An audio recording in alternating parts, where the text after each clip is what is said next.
All right, so when we draw this face, instead of us drawing something that looked like this, in other words, you can approach it kind of like this. You see how that works? Okay. Or we can approach it like this. Let's just put the same thing over here. Let's do this and do that. And this and this. And then this is the top. So we got the top of the shape here. And then we do like this. And we kind of mirror the inside of the shape. If you do it like this, you see how more definition. So when we start drawing this, watch. Let me just do this so you can see it even more clearly. This makes more sense to us than if we draw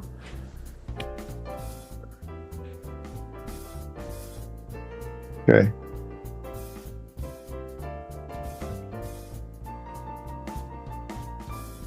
Okay. So whichever way you feel comfortable, but you see how kind of boring this looks? Now we're going to draw the eye shapes. Remember, we have this eye line, this imaginary line that we draw between the ears to make our shape. Something that I just discovered the other day is that this particular shape that we're using here to draw our face with is prominent all throughout the face. It can cover mouth, it can cover brows, it can cover nose shapes, it can cover ear shapes, it can cover mustache shapes, beard shapes. So here is the eye line. The eye can only do a couple of things. The eye line can either go above the line like this, then the eye can go below the line like this, and you can see your eyebrows. But then you'd have like a little fold over your eye like that. This is obviously this part of our drawing. But then you have one where we utilize the entire shape. So it kind of balances in between. So you get something that looks like that. You can draw it round, basically smoothing off the edges to make it a round shape.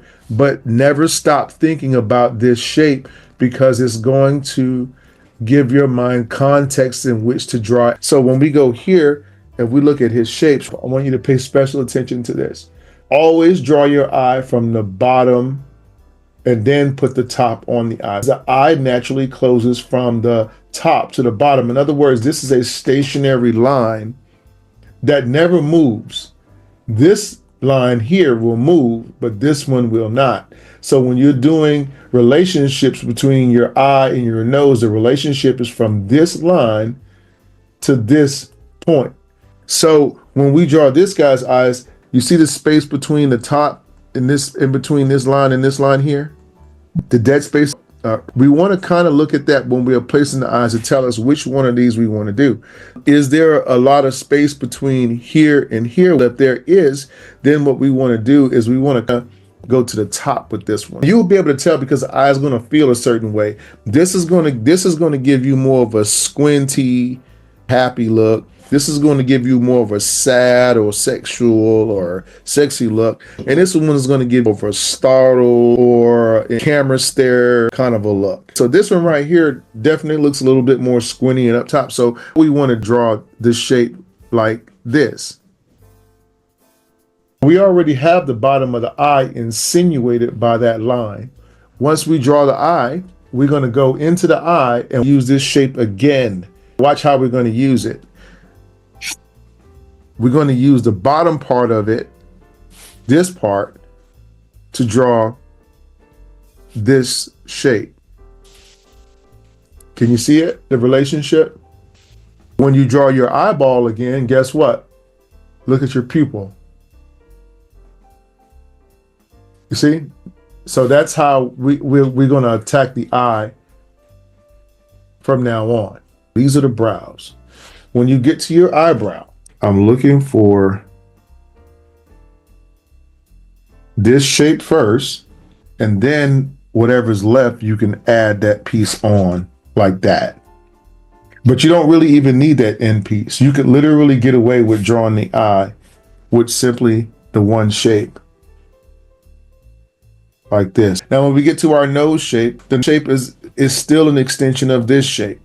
All right, first, let's draw our shape again.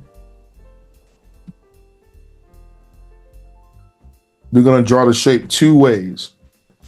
Just randomly, we're just going to draw some eyes.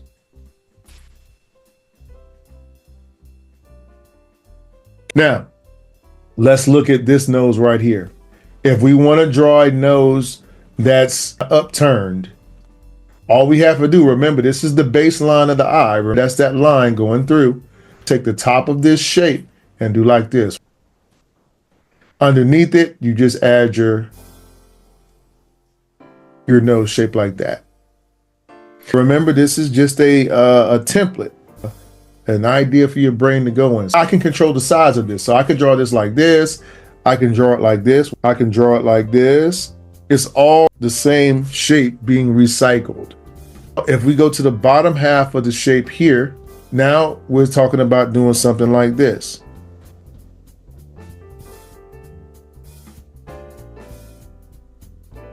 Okay, watch how we connect it. This line I just drew on the side of this, I'm just doing the same thing to reinforce the shape of the nose within the nose. If you have wings on your nose, like these little things that stick out, okay, what you do here is you draw the base of the shape here. See the base?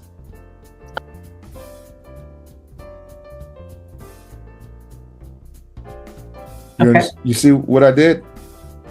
I used this. So I'm using just parts of this to do that. And on the other side, I can do the same thing. I'm just pretend I'm drawing this top curve, and then the base of it goes here, connected to already one that's in there. So you can see how we can make a pretty efficient nose doing that. If we're going with this shape, well, quite naturally, the nose is going to be a little more pointy. Or, right, it's going to be pointing up, or it's going to be pointing down. If it's pointing down, right, this part right here is what we drew. If it's pointing up, this part right here we drew. Then what we want to do is we want to connect from the brow and look for the individual shape between here, which you can see the shape there. Watch this, look. 1, 2, right? And then coming back into your, whatever your shape is. So if this is the shape here,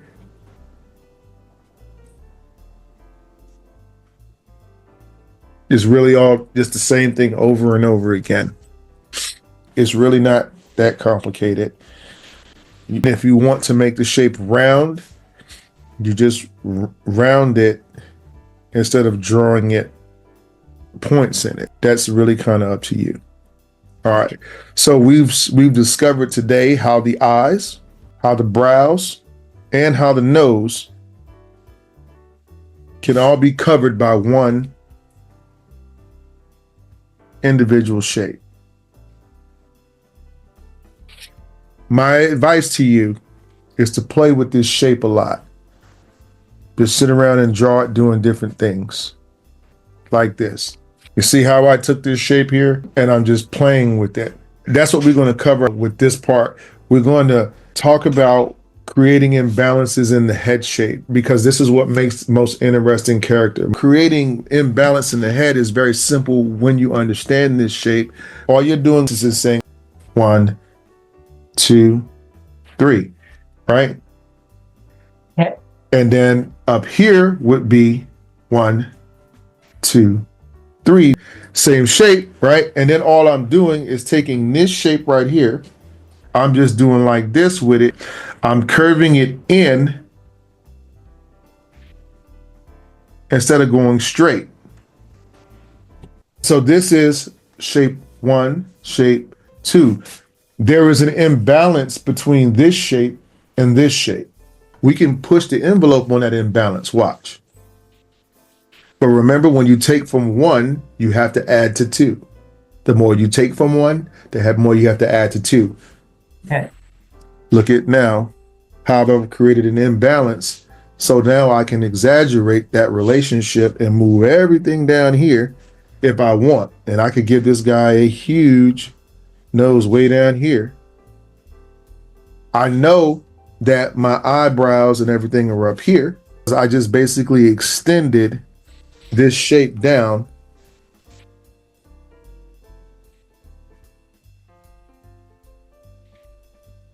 You see how I made an exaggeration of him? Does that make sense? Once your head shape is exaggerated, everything in here has to conform to the exaggeration. Notice how this didn't move, right? None of this moved. What moved? The nose. I want to get this guy a very long nose. So what did I have to do that? I have to create an imbalance. I have to give myself more space in his jawline in order to accomplish this exaggeration. Remember, whatever we do here, right? When we add more here, everything up here gets smaller when this gets bigger.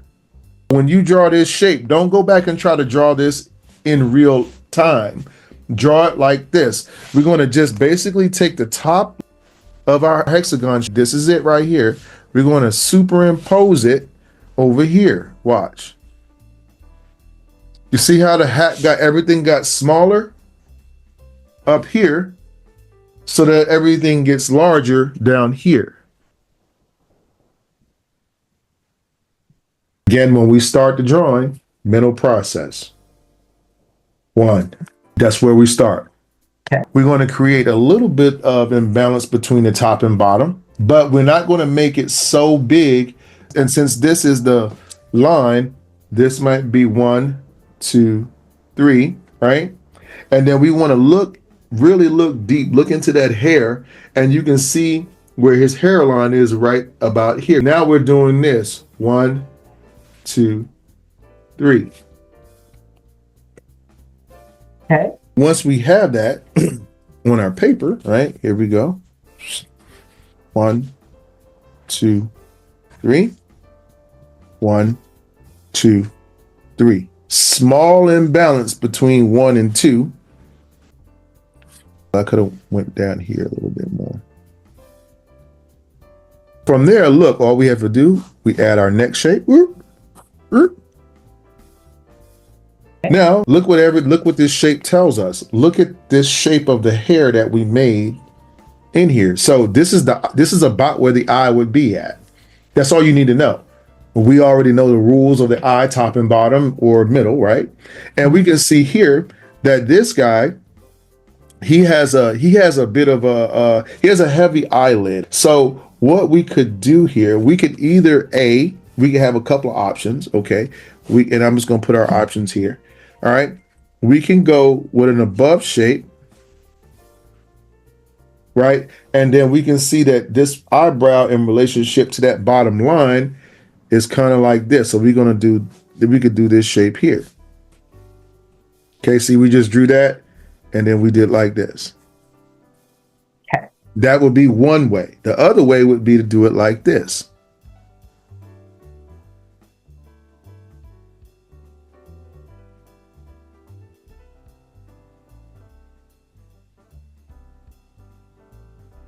And this becomes the line.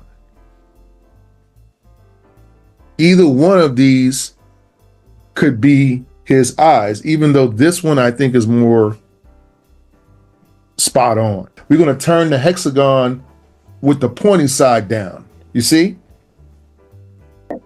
And then now all we have to do is think bottom of hexagon. And then we think that same point and that same point. If you point here, then you just point here and here, kind of like a little clock, like a clock hand. Okay. Then you just connecting from here to the top of the shape. This is literally what you're drawing.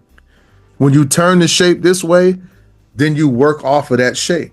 All right, now let's tackle the hair. If you look here, your underlying shape, look, there's a bang, right? But then there's one general shape that's underneath it. Look at this general shape here. And then you can see these little shapes here flow off of those two shapes. These are two big pieces of hair, and then these flow here. So when you draw in the shape, you want to get this first. You want to get the curtains first, and then you want to get the middle part. Now from there, remember our hair must obey the shape. So since we have this shape here, what shape is our hair going to be? Watch. 1, 2, 3, right? And then it just, once it gets there, it drops down and then it starts doing this. And then it goes back into the head shape. Up here is going to be where it feeds in like that. And then an ear shape just goes right here. Now with this particular ear shape, you're not going to see the whole ear because of the very nature of everything falling down here. So when you draw this shape and you have these type of ears, think Michael Jordan. Watch this.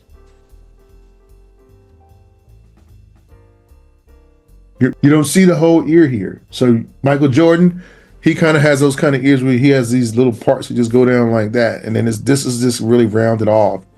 And this is rounded off. And then you got Michael Jordan's head. Hey guys, I hope that you enjoyed that video tutorial. If you did, don't hesitate guys to go ahead and give us a like.